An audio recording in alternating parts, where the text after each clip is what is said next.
Hello and welcome. Should be leaning this way. Anyway, shows you how much I really prepare for my videos. I just bring up the information and go through it. I'm not sitting here and trying to be like, oh, look at my amazing things, look how wild off the wall I am. No. It's just, yeah. Here's your information you need to know. Anyway, speaking of that, let's get into some stuff here. Today, we're going to be talking about neoliberalism and the evils it has helped perpetrate throughout the world. And I know there's going to be people who hear the word neoliberalism and think left. It's not what it means.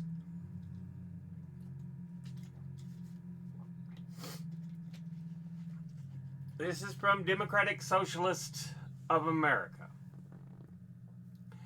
What the fuck is neoliberalism?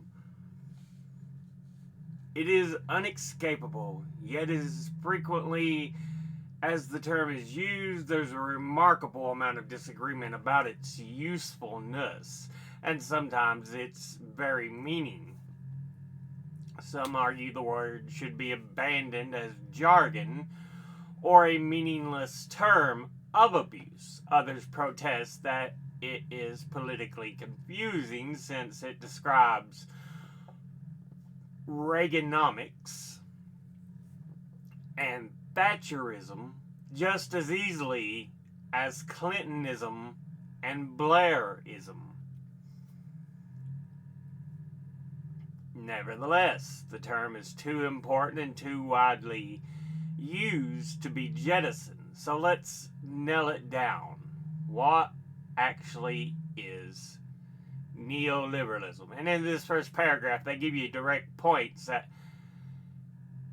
whether you're on the left or right politically, it deals more with the economic systems, not with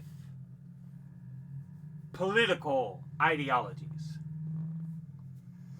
Perhaps the shortest and most useful definition of neoliberalism emphasizes its 4 Ds. As DSA member Joseph Schwartz has expressed it, neoliberalism is a form of capitalism in which the state deregulates the economy, destroys unions, decreases taxes on the rich and corporations, and defunds public goods while repressing and policing the poor, particularly people of color. Already, you should be recognizing this. How often people are like, we need to get rid of regulations. I've tried to tell y'all, regulations we need actually to increase. Because the deregulation of the economy has done nothing but hurt people. The majority of people. For a handful, at the very, very top, it's a good thing. It makes them rich. Than they already are.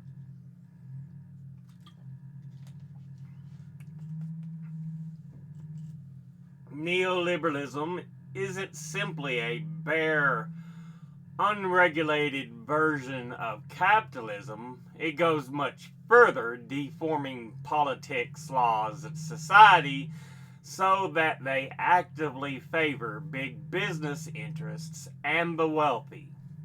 Neoliberalism removes the protections of a labor law, dramatically amplifying the power of capital. It guts the welfare state, eliminating social services. Think Social Security, Medicare, Medicaid.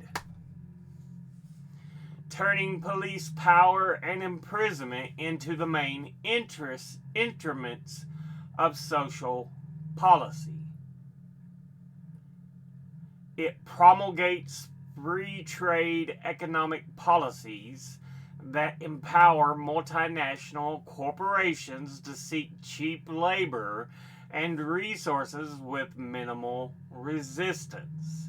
It does all this while wielding military force aggressively to repress opposition abroad as well as at home. So yeah, if you do not see the comparisons right away, the U.S. is a very neoliberal nation at its heart. The economic ideas that underpin neoliberalism emerged as a reaction against Depression era and post-World War II Keynesian economic planning.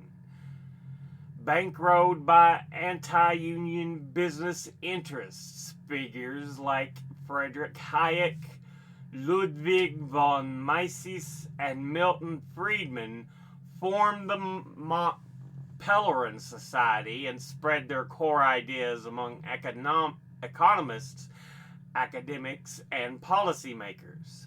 Neoliberal acolytes populated institutions like the Chicago School of Economics, the World Bank, and International Monetary Fund, where what would become known as the Washington Consensus took root.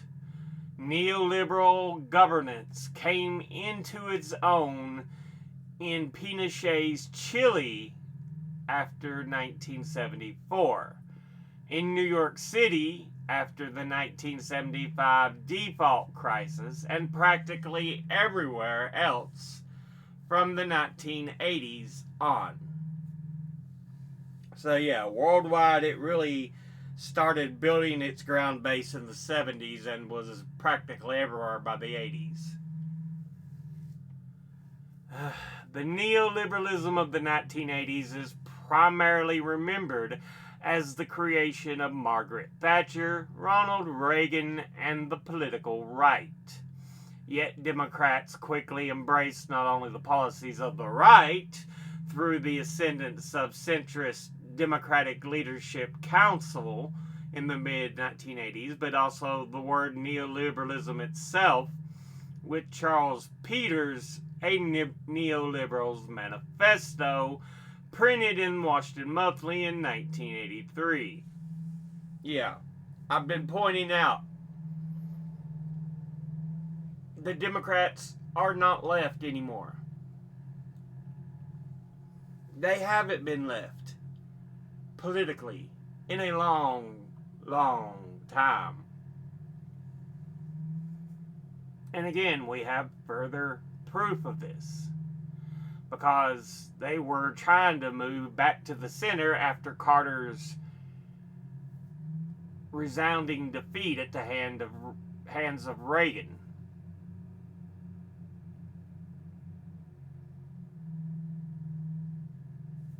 And Clinton was a big part of this.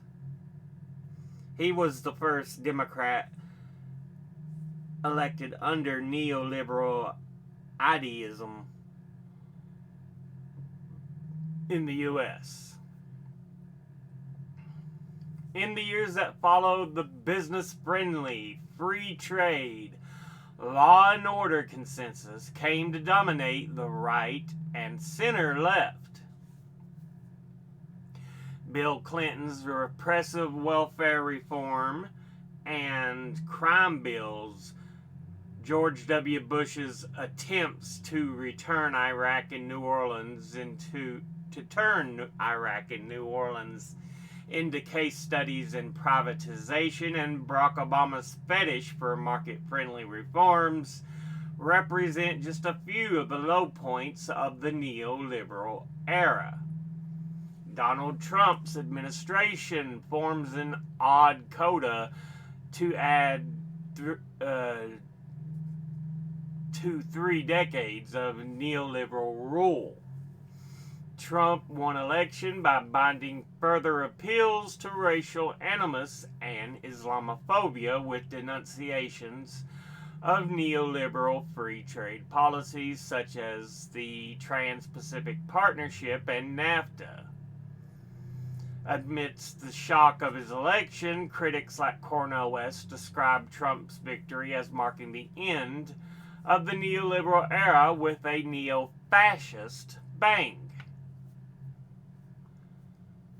But neoliberalism is far from over. The Trump administration has, if anything, sharpened the repressive edges of the prevailing system, doubling down on anti-labor, deregulationist, carceral agenda that typifies neoliberalism at its worst. Meanwhile, the Democratic establishment leadership has remained befogged by neoliberal hangover. Its power brokers have eschewed a more populist reinvention in favor for playing defense, sprucing up the venerable centrist ostrums of the Obama years with a gloss of Russophobia and little more. Yeah. Again, Democrat Party is not left. It's just center. Sometimes you might go left of center, sometimes right of center, depending how more conservative or liberal they may be. But they're just a center party. That's just a fact. Yet, outside the mainstream Democratic leadership, an upsurge of resistance against neoliberalism has mounted. The Latin American left led the way in the 90s, followed by the anti-globalization protest in the U.S. and elsewhere. A mass movement against neoliberalism exploded in the wake of the 2008 financial crisis through the Occupy movement in the U.S., the Indignados in Spain, and the Corbyn phenomenon in the UK, cresting in the form of the Sanders campaign in 2016. In early 2017, Bernie Sanders supporters nearly succeeded in electing the relatively left-leaning Keith Ellison DNC chair, and it is all but assured that insurgent candidates will seek to appeal to his constituency in 2018 and beyond.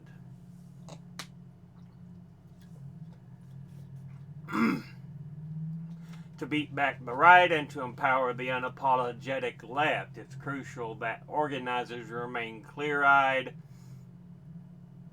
about the policies that are at fault. The root problem is and remains capitalism, unchecked. But the system by which capital has preserved itself, its profits, and its power since the 70s is neoliberalism. Let's fight it by calling it by its name. And of course, neoliberalism clearly leads to fascism. And yeah, that's where Trump, in his second term, because this was written in 2017, has been dragging us. From The Guardian, this article, not more than 9-year-old, I think, written in 2016. Financial meltdown, environmental disaster, and even the rise of Donald Trump. Neoliberalism has played its part in them all. Why has the left failed to come up with an alternative? And the fact that the Democratic Socialist of America article was 2017, this Guardian article is 2016, it shows there's been a growing tide of dissatisfaction with neoliberalism. Those who have power and maintain it through neoliberalism will always defend it. I mean, Why wouldn't they?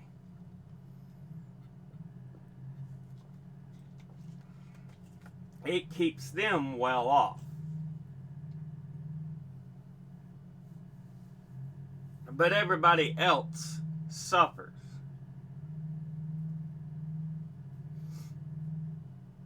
Neoliberalism, it needs to end. Because it's turning itself into a neo-fascist existence. Imagine if the people of the Soviet Union had never heard of communism. The ideology that dominates our lives has for most of us no name. Mention it in conversation and you'll be rewarded with a shrug. Even if your listeners have heard of the term before, they will struggle to define it. Neoliberalism, do you know what it is? The anonymity is both a symptom and cause of its power.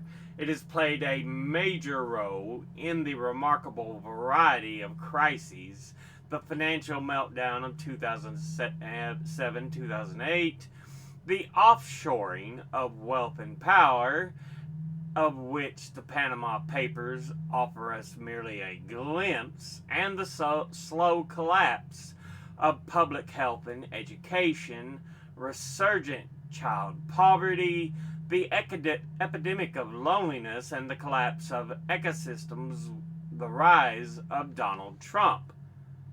But we respond to these crises as if they emerge in isolation, apparently unaware that they have all been catalyzed or exacerbated by the same coherent philosophy, a philosophy that has or had a name. What greater power can there be than to operate namelessly? Yeah. It's this greedy ideation. And you really see it spread in the 80s.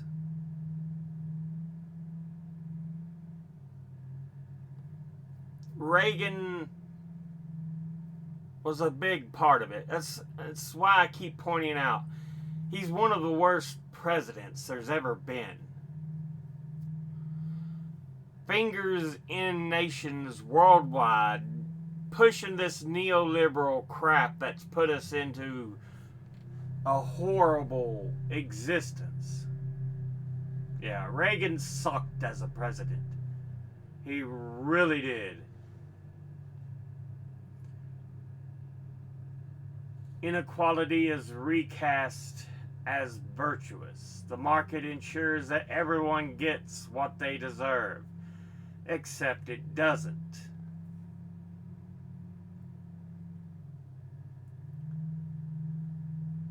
And inequality, that's why it had to be recast. Because the truth is, people, if they use simple thought, can see, yeah, that's not good. So pervasive has neoliberalism become that we seldom even recognize it as an ideology. We appear to accept the proposition that this utopian millenarian faith describes a neutral force, a kind of biological law like Darwin's theory of evolution. But the philosophy arose as a conscious attempt to reshape human life and shift the focus of power. It sees competition as the defining characteristic of human relations. It redefines citizens as consumers, whose democratic choices are best exercised by buying and selling, a process that rewards merit and punishes inefficiency. It maintains that the market delivers benefits that could never be achieved by planning. I mean, most of your religions are antithetical. to this idea of neoliberalism, making the rich richer, making the powerful more powerful, letting the unfortunate struggle.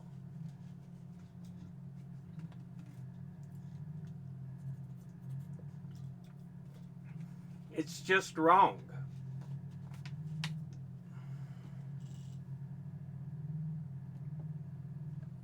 But yeah, well, I'll be posting this in the description box for you to read. But yeah. Okay, yeah.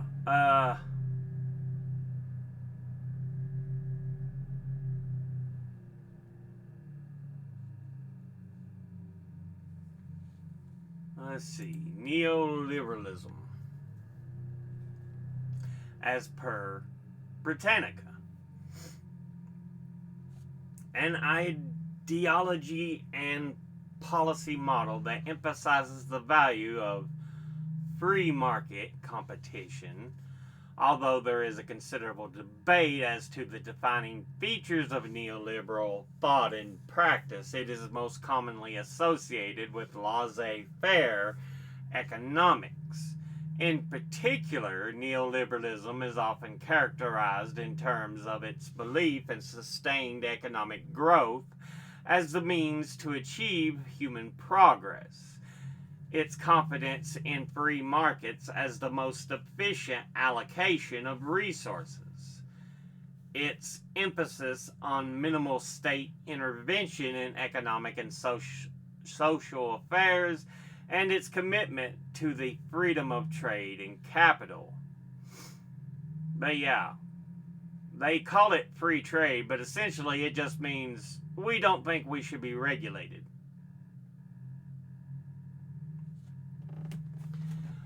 Although the terms are similar, neoliberalism is distinct from modern liberalism.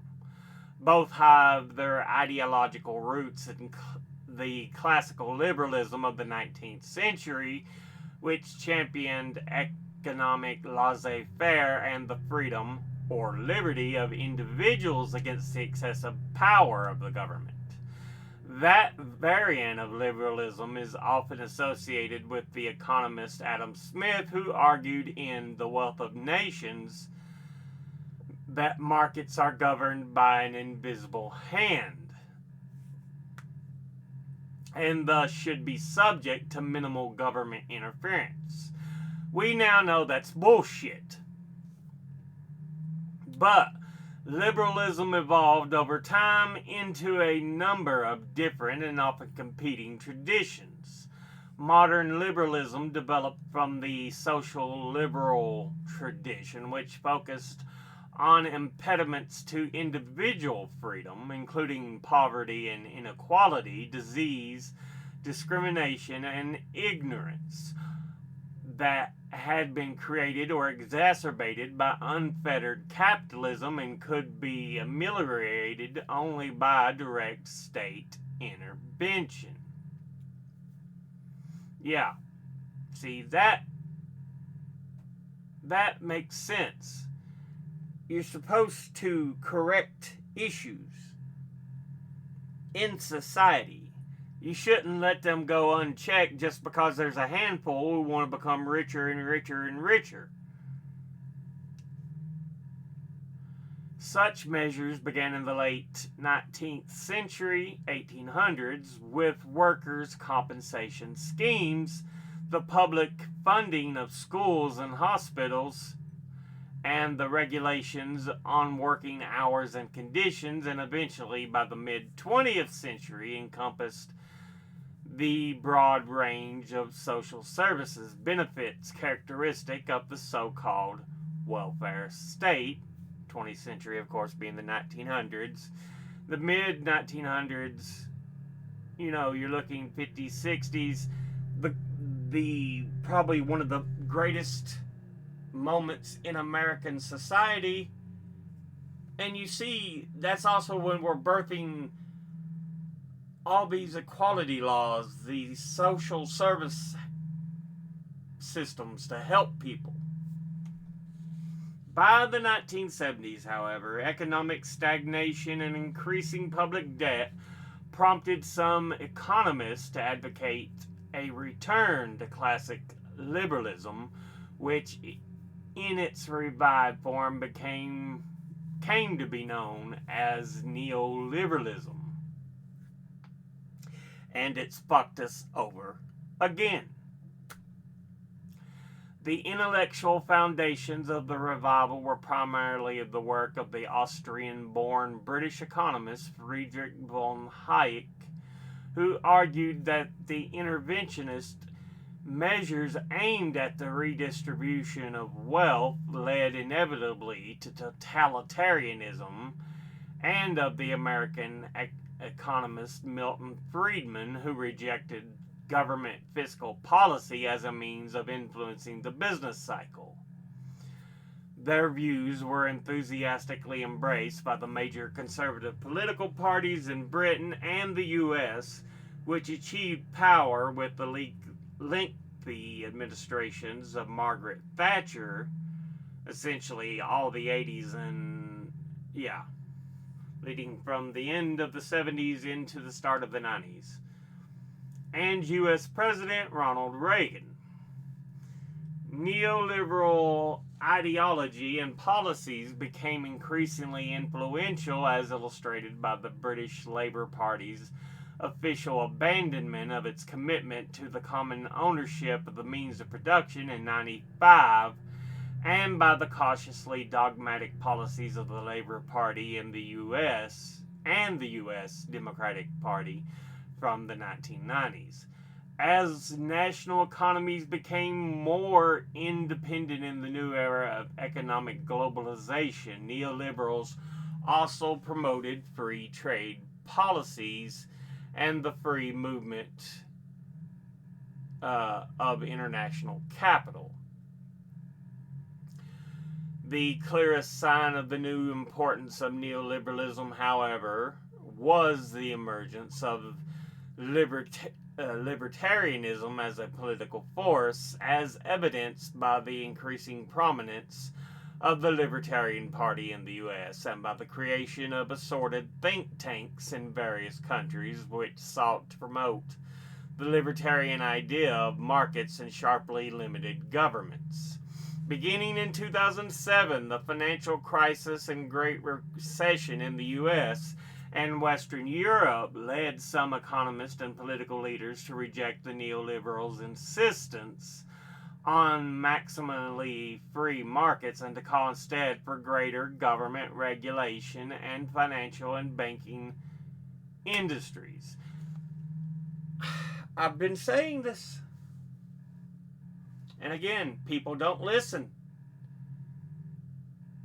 Some of us are already aware of these things.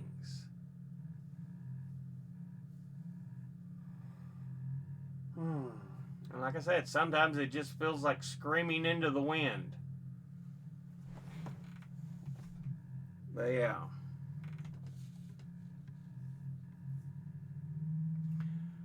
Regulation isn't a bad thing. It's actually what we need. Unregulated, unchecked capitalism is evil, which is essentially a big part of neoliberalism.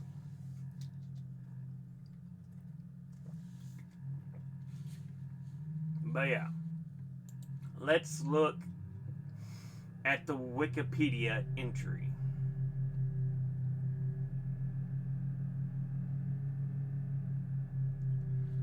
Political and economic ideology that advocates for free market capitalism, which became dominant in policy making from the late 20th century onward. The term has multiple competing definitions and is most often used pejoratively. In scholarly use, the term is often left undefined or used to describe a multitude of phenomena. However, it is primarily employed to delineate the societal transformation resulting from market-based reforms. Yeah, like I said, it's fucked over the world and the nation as a part of that.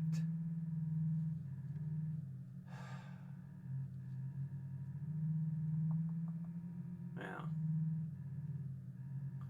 Terminology.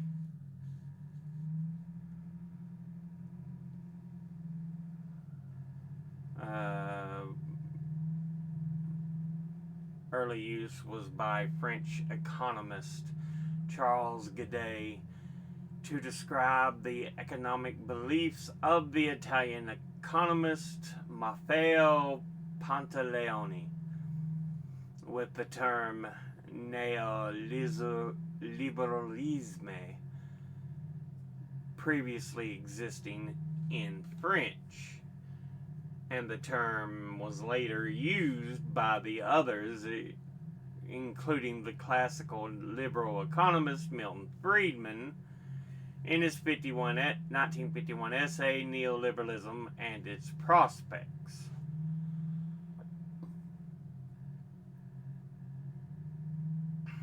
So, yeah.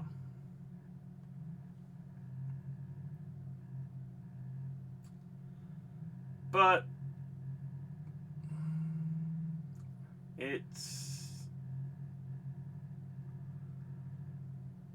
it's done nothing but cause hurt.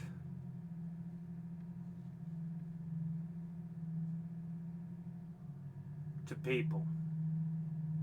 So yeah. I don't know why anybody would back it. But we'll go ahead and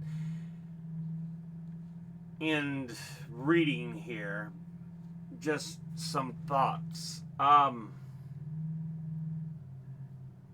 I've pushed, and if you look back in videos, you'll see it several times.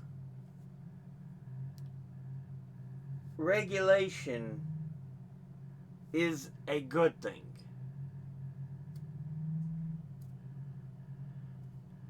The ability to compete fairly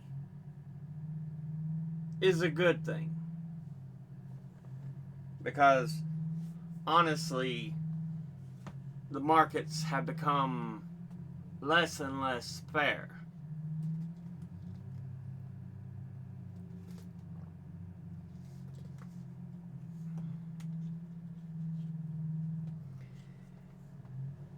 We need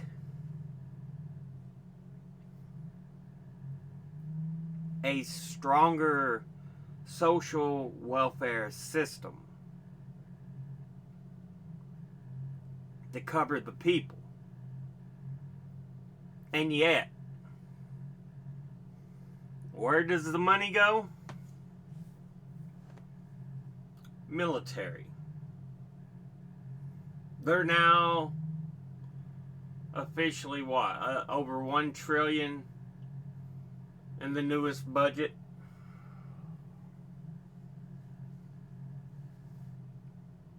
Think about that.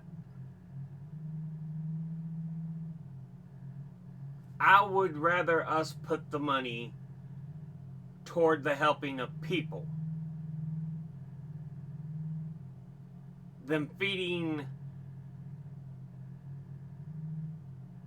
the greed of a military industrial complex.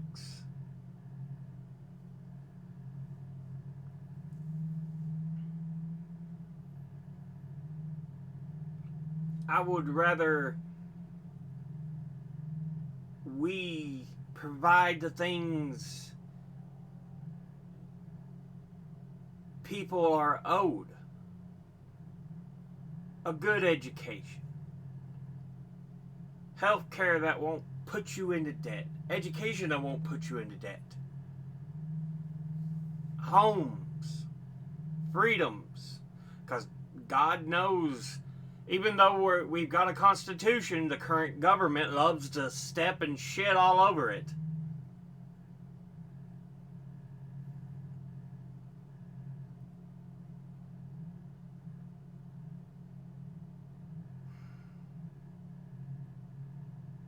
Yeah, neoliberalism is a failed experiment. It needs to go. The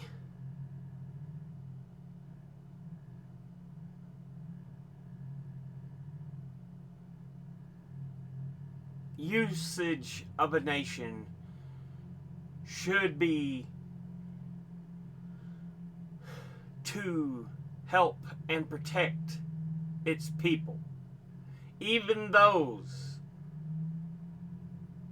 of the least, especially those of the least. The poor, the elderly, the infirmed.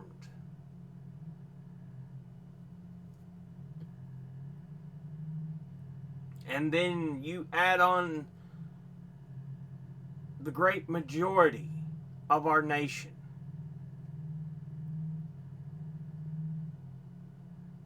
You know, we used to have no problem in taxing those who needed to be taxed.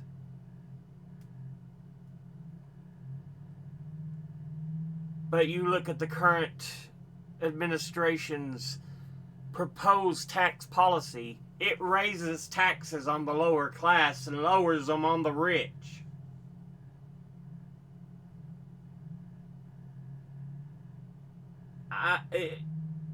It still baffles me. Why is your head screwed on backwards that you believe the propagandist bullshit you are fed, spoon-fed?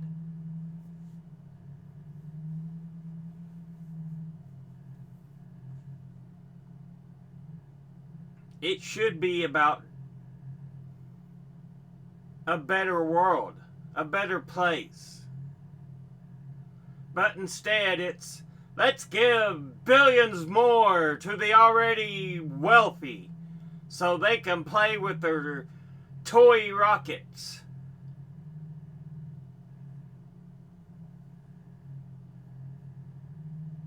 They can have their toy yachts, maybe another 2, 3. Allow them to buy another 3, 4 more homes, add them to their already 20, 30, 40. And yet, we have the actual workforce, the actual working people struggling. And you can thank neoliberalism for the great majority of it.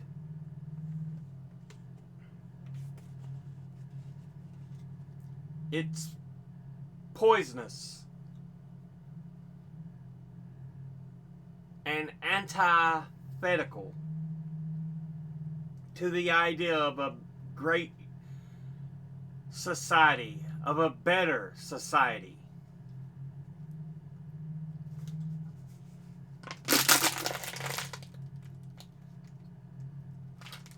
But we'll go ahead and end this episode here. As always, educate thyself, think, read, study, learn. Someone tells you something you have trouble believing, ask them to cite their sources. I'll be putting sources in the links in the sources and links in the description box below the video. Thank you all for watching. I'll see you all in the next one. Until then, later.